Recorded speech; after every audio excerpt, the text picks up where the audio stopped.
एक तो अदानी को डिफेंड करने के लिए आजकल भाजी पाव ने सोशल मीडिया पे अपने इन्फ्लुएंसर्स को एक्टिवेट कर रखा है। मोदी ने 1 रुपए में जमीन बेच दी अडानी को, 1 रुपए पर एकड़ के हिसाब से 1050 एकड़। अब इसकी सच्चाई क्या है, मैं एक छोटी कहानी से बताता हूँ। अब अपनी सड़ी सी कहानी सुनाते सुनाते जरा सुन लो ये बंदा क्या बोलता है। लेकिन प्राइवेट कंपनी इन्वेस्ट नहीं करती थी, वो डरती थी। क्यों? क्योंकि अगर उन्होंने इलेक्ट्रिसिटी बना भी ली, पावर प्लांट खोल गए, तो 20% इलेक्ट्रिसिटी तो ऐसे ही खो जाती है। चोरी कर लेता है कोई, या तार काट लेता है, मीटर नहीं लगाता, और उसका कोई बिल नहीं बनेगा 20% का। मतलब इस बेवकूफ को इतनी होश नहीं हुई कि ये यही चेक कर ले कि अदानी को जो प्रोजेक्ट मिला है वो पावर जनरेशन का मिला है, पावर डिस्ट्रीब्यूशन का नहीं मिला। तो ये जो समस्या है ये गिनवा रहा है लोगों से रिलेटेबल बनने के लिए, इमोशनल कनेक्ट बनाने के लिए कि बिजली चोरी हो जाएगी, तार काट लेंगे, मीटर नहीं लगवाएंगे लोग। अरे भाई ये सब दिक्कतें होती है पावर डिस्ट्रीब्यूटर्स के लिए। अदानी का काम है पावर एक स्टैंडर्ड रेट पे सप्लाई करना जनरेट करके डिस्ट्रीब्यूशन कंपनीज को। बाद में वो डिस्ट्रीब्यूशन कंपनीज की प्रॉब्लम है, अदानी की प्रॉब्लम नहीं है।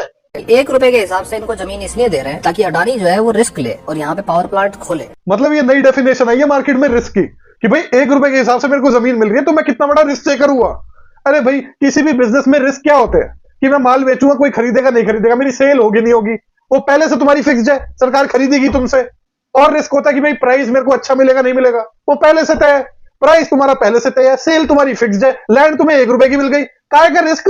में जो बाबुओं को पैसा खिलाने वाला काम होता है ना, बहुत करप्शन वाला, वो कम होगा क्योंकि अडानी का जो सिस्टम है ना वो ऊपर तक है। मतलब इस सिंघाड़ा छाप व्यक्ति के हिसाब से बिहार में पहले करप्शन होता था और अब करप्शन नहीं होगा, सिर्फ इस वजह से नहीं कि अदानी को पावर प्रोजेक्ट मिला है, पर इसकी वजह से क्योंकि उसको 1 रुपए के हिसाब से जमीन मिली है। तो बाबुओं में मैसेज गया है कि भाई इस बंदे की तो ऊपर तक सेटिंग है तो यहां करप्शन नहीं कर सकते। तो ये तो बहुत बढ़िया सॉल्यूशन है साहब, फिर हर कॉर्पोरेट को 1-1 रुपए के हिसाब से जमीन बांट दो, करप्शन खत्म। ये नई करप्शन दूर करने की थ्योरी आई है चाटुकारों की। राजन कोशिश करता है उनको समझाने की कि भाई जमीन बेची नहीं है, जमीन तो गवर्नमेंट की है, उसने 25 साल के लिए लीज पे ली है। तो पड़ोसी बोलते हैं कि भाई लीज पे भी क्यों ले ली, 1 रुपए के हिसाब से कौन लीज पे लेता है। अब राजन उनको समझाना तो चाह रहा था कि भाई यहाँ पे 1 रुपए की लीज का जो हिसाब है ना वो इम्पोर्टेंट नहीं है। मतलब 1 रुपए पे जमीन जो लीज में दी गई है उसके डिफेंस में पूरी वीडियो बनाने के बाद, लंबी चौड़ी सड़ी गली कहानी सुनाने के बाद अल्टीमेटली आर्ग्यूमेंट क्या दिया, ये इंपॉर्टेंट नहीं है, बस क्लेम कर दो ये इंपॉर्टेंट नहीं है और खत्म कहानी। तो वो जो यहाँ पे कंस्ट्रक्शन करेगी उसमें 25,000 करोड़ रुपया लगेगा, जिसमें 10 से 12,000 लोगों को डायरेक्ट जॉब्स मिलेंगी और 3,000 लोगों को परमानेंट जॉब मिलेंगी उसी पावर प्लांट के अंदर। मतलब जस्ट इमेजिन, मैं दुकानदार को बोलता हूं कि मैं तेरी दुकान पर आकर ब्रेड और मक्खन पर खर्चा करता हूं रोज, तो इससे मैं रोजगार क्रिएट करता हूं ब्रेड वाले के लिए, मक्खन वाले के लिए, तो तू मेरे को फ्री में दे दिया कर। Just imagine how silly that would sound. क्योंकि आपको भी पता है कि उससे रोजगार क्रिएट हो रहा है मेरे खर्चे से, वो एक अनअवॉइडेबल बाय प्रोडक्ट है, वो मेरी इंटेंशन भी नहीं है, मैं तो वहां जा रहा हूं ब्रेड और मक्खन अपने लिए कंज्यूम करने के लिए। ऐसे ही कोई भी बिजनेस होता है, जब वो इन्वेस्ट करता है तो जॉब क्रिएशन उसका नेसेसरी एक बाय प्रोडक्ट होता है। वो अपनी इच्छा से नहीं क्रिएट करते, उनकी इच्छा हो तो वो वर्कर्स को हायर ही ना करे, वो मशीनों को ही लगाए, और कंपल्शन है बिना लेबर के काम नहीं चलेगा तो बाय प्रोडक्ट है, वर्कर्स को हायर कर लिया। क्वेश्चन इज कि इस बाय प्रोडक्ट के लिए जो कि नेसेसरली फॉलो होगा ही, उसके लिए कितने कंसेशन किसी कैपिटलिस्ट को देने चाहिए, या आप एक ब्लैंक चेक फाड़ कर दे दो, कंसेशन जो भी मिलते रहे, आप उसको बस ये कह के रैशनलाइज कर दो कि भाई जॉब तो मिल रही है, जॉब तो मिल रही है। नाउ इट इज ट्रू, और मैंने ये बात 2 साल पहले भी बोली थी कि कैपिटलिस्ट इकोनॉमीज या सो कॉल्ड मार्केट इकोनॉमीज का एक फीचर ये है या ड्रॉबैक ये है कि इनमें development tends to concentrate in areas that are already well developed. तो जैसे आप यूपी का एग्जांपल लो, व्यापारी अपना पैसा बहाना ज्यादा पसंद करेंगे नोएडा में as oppose to in backward region like Shravasti and Bahraich, even though Noida में कॉस्ट ऑफ रिसोर्सेज रिलेटिवली काफी हाई है।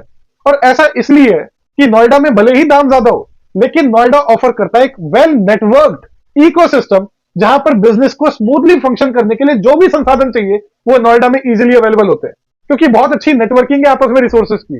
श्रावस्ती और बहरेच में ऐसा कुछ भी नहीं है।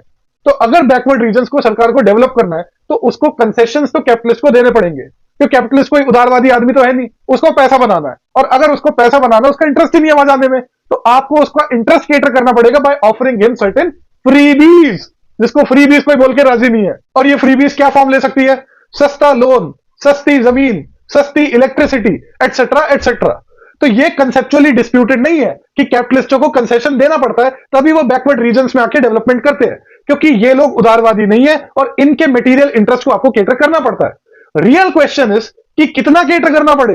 क्या आपके हाथ में ब्लैंक चेक मिल गया जिसके बहाने आप रिसोर्सेज को लुटाए जाए बिना पब्लिक के कंसल्टेशन के? अब बिहार का एग्जांपल लो, जहां पर अदानी पावर को 1024 एकड़ जमीन 1 रुपए के हिसाब से मिल गई है। ऋषभ बिदूरी जैसे भाजी पाव इन्फ्लुएंसर्स का कहना है कि ये जस्टिफाइड है कंसिडरिंग द फैक्ट कि जॉब क्रिएशन होगा वहां पर। तो कंपनी का ऐसा दावा है कि कंस्ट्रक्शन फेज के दौरान 12,000 लोगों को एस्टिमेटेड नौकरी मिलेगी और उसके बाद 3,000 लोगों को नौकरी मिलेगी। इन टोटल 15,000 लोगों को नौकरी मिलेगी। रियल क्वेश्चन इज कि 15,000 नौकरी के लिए लेट्स जस्ट से मैं राजीव और मैं कह रहा हूं कि मैं 1024 एकड़ की जगह 2,000 एकड़ दे रहा हूं 1 रुपए के हिसाब से। Is it justified?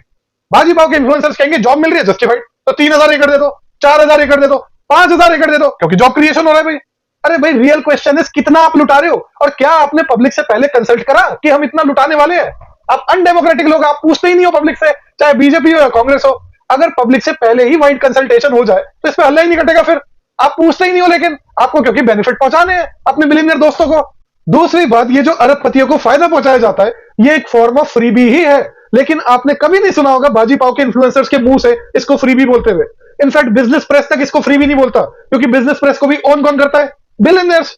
लेकिन अगर bottom section of the society को कुछ ट्रांसफर पेमेंट मिल जाती है, उसको ये लोग फ्री भी बोल के दुनिया भर का डिवाइड करते हैं। नोट करो, कॉर्पोरेट्स को भी फ्रीबीज क्या कह के जस्टिफाई कर रहे हैं कि लोगों का इससे फायदा होगा। लेकिन जब आप लोगों का डायरेक्टली फायदा कर दो तो इनको किल्सन बच जाती है, क्योंकि वो फायदा भी इनके थ्रू ही होकर गुजरना चाहिए। तीसरी बात जो आपको याद रखनी चाहिए कि मार्केट इकोनॉमीज में ये गवर्नमेंट इंटरवेंशन है जो डेवलपमेंट कॉज कर रही है।